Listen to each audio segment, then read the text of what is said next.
Hello, Suzuki players. Welcome to the music show. Today, I just want to talk about the importance of exercise for musicians. Really, really special thing that needs attention all of your performing life. And it will help you practice longer. It will help you practice better. It will help you become less stressed. But there are a few things you have to really think about, and it can be a bit overwhelming. So I'm just going to break it up today. So the first thing is posture. If you're not sitting correctly or standing correctly to play your instrument, you will not play it well, but also you will begin to hurt quicker than if you play it with good posture. I mean, it sounds so obvious, but it's something that so many of us overlook. So, it can take on different forms. It can be slouching. It can be sitting on a chair that's a bit slightly too high or slightly too low. That's really important. Have a think about it. It can be sitting in the same position for far too long and building up tension in the neck and shoulders and arms. It depends what instrument you play, but generally speaking, those are the parts of the body that are going to be overstretched if you're sitting there, and especially if you're really trying to do something, or if you're a bit nervous, you will build it up. So what I do, and it takes a lot of discipline, is just every now and then let everything go. Release. I'm doing it now. Release the energy. And it becomes quite difficult when you're in the thrill of something, to understand that you're actually seizing up and that you're clenching muscles. So every now and then, just tell yourself, relax, and really feel it, and feel it from your shoulders. That's probably the most important thing. I'm a cellist and a pianist. That's definitely where I feel my tension the most. And then I end up with neck pain, and then I end up with backache, and then I'll get a migraine, etc., etc. Really, really important to relax. Now, posture is normally about standing in such a way or sitting in such a way that you have access to all the notes on your instrument, and that you can do them without straining. So if you're slouching, especially over a cello, you will find that your notes suffer, and you will not be playing clear notes. So really trust me on this. Standing in a way that gets the perfect note is probably going to be the best way for your posture as well. But that's not always the case. Sometimes to get that perfect note, you find that you're doing something with your back or your body that's putting it out of equilibrium. So this is where we have to do a bit of training, and we have to work out a better way of doing that. This can take quite a long time. You will get there, but you won't get there if you don't understand what you're doing. I mean, that's the point. You have to really, really know. Exercise.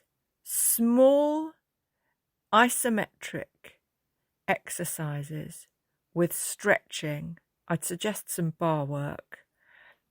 If you've ever done ballet, it'll come easy to you, but bar work is really, really good for stretching things.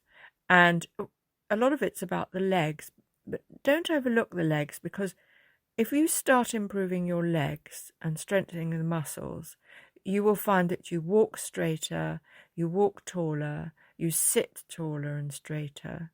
You have a greater ability to work your way around your instrument. So, don't forget that your whole body is responsible for playing an instrument. And this is something that we know with the Alexander technique, the importance of a sort of holistic, positional aspect of your body is paramount to making really, really good music. Okay. Exercise doesn't necessarily mean going for a jog. It can be, as I said, isometric training, which focuses on individual muscles. So let's say you've got a few problems because, you know, you've got some lower back pain. Perhaps you need to strengthen some glutes. Perhaps you need to strengthen some shoulder muscles, things like that. And isometrics and yoga works by small, and Tai Chi actually, I do Tai Chi as well.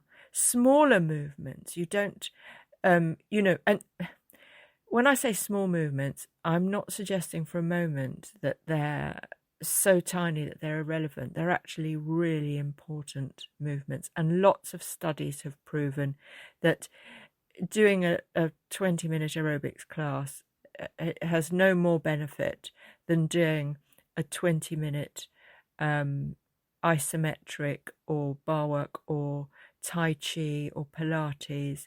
You don't have to go, you know, exerting yourself beyond your capacity. There's just no need. So I use an app called Down Dog, and they've got everything on there. So depending on what I need for each day, I also do some weight training. The thing with weight training, you've got to watch it. If you're doing a heavy series of, you know, if you're actually weight training to gain muscle, you are going to have down days where everything hurts when you're recovering from an excessive session, which, you know, by definition, that's what weight training does. You're pushing it all the time. And you may find that actually quite painful to play because you ache all over. So don't be doing weight training when you've got a performance coming up. That would be fatal. Or perhaps when you've got a lesson. You know, I mean, when you go for your lessons, I do lessons, by the way, online if you ever want to book any. But when you have a lesson, you want to prepare for your lesson as well. You want to be in peak performance mode. You want to be, or rather you don't want to be tired. Okay, really important. Sometimes you can't help it, but you don't want to be tired, you don't want to be hungry, you don't want to be thirsty, you don't want to be rushed. And I always suggest a little warm-up before your lesson means you don't have to warm up in the lesson, because you can spend 10 minutes of a 30-minute lesson just warming up. And, you know, is that a good way to spend your one-to-one tuition time with your teacher? I mean, it's up to you, of course it is. What I tend to do is warm up with the scales anyway. We're going to do the scales in a lesson. We're going to do some arpeggios in a lesson. And, you know, it's a great way to warm up. And if you're good at your scales, you're only going to spend 5 minutes on them anyway, depending on what grade you are, of course. I mean, once you get up to sort of grade 8, you may well be spending a bit longer. So the position of your chair, as I touched on earlier, can make a massive difference. But this is most especially for pianists. Your elbow should be slightly above your wrist. And if you're doing anything else, you're going to be very, very uncomfortable. You're going to give yourself serious discomfort and pain, especially in later life. But also, you know, if you were playing instruments for, you know, between 2 and 5 hours a day, if you're going to play in an orchestra, you'll be playing 8 hours a day if you're a professional orchestral performer. You know, I mean, maybe not all year round, but certainly for concerts and the like. If you think about the impact that that's going to have on your body if you're sitting incorrectly. So, I mean, there was a story I heard about Yo-Yo Ma, who was crippled with wrist pain one time during a performance, crippled with it. The muscles go into spasm. I mean, they go on strike, guys. They go on strike. And I've been there. I've been trying to, I mean, I especially suffer from this when I'm composing and I'm trying to work on recording for a piece. And I may only need 3 notes on the cello, but they've got to be so damn perfect. And I will just go into the zone.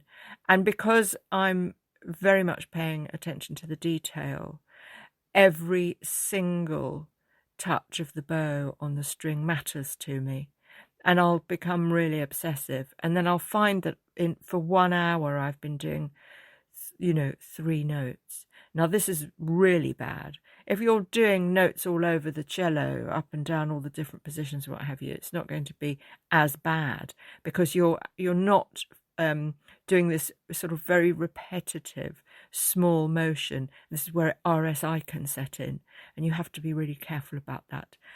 Carpal tunnel is another thing that a lot of musicians suffer with.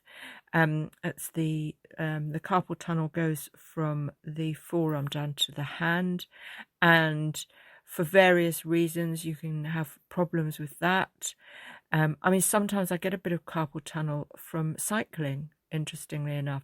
This is something else you need to consider. Are my other hobbies and pastimes and activities impacting on my music? Look, partying too hard is going to impact on your music. Unless you're a rock star and you only need 3 chords, that's fine.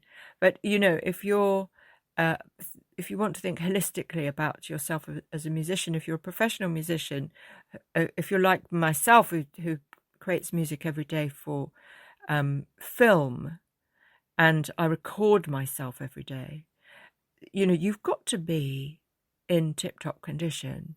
So, I mean, I don't drink anymore.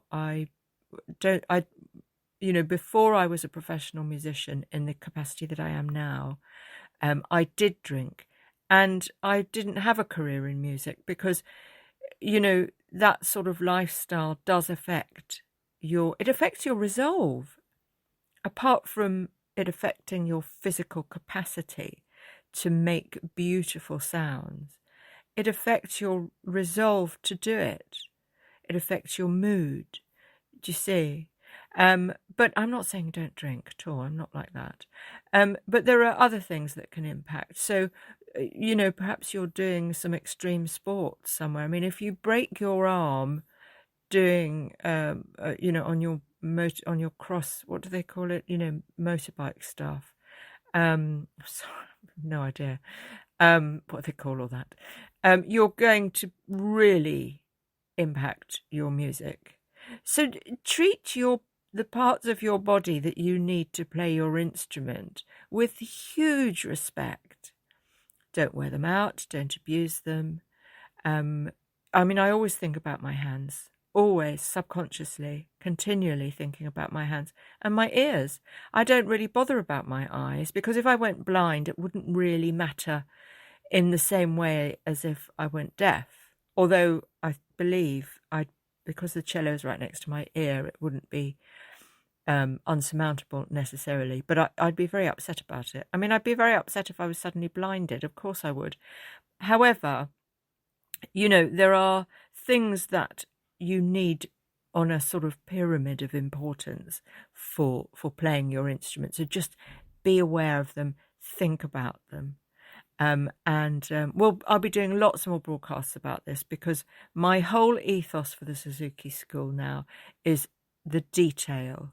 The devil is in the detail, and you do not become a great musician unless you understand the detail.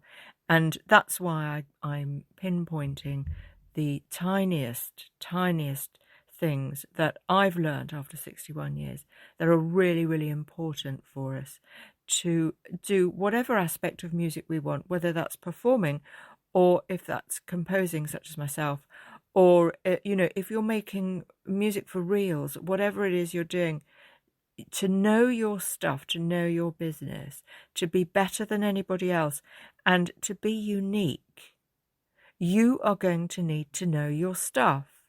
You will not be unique if you don't understand your stuff. Okay? So that's my podcast for today, guys. A bit of filming later.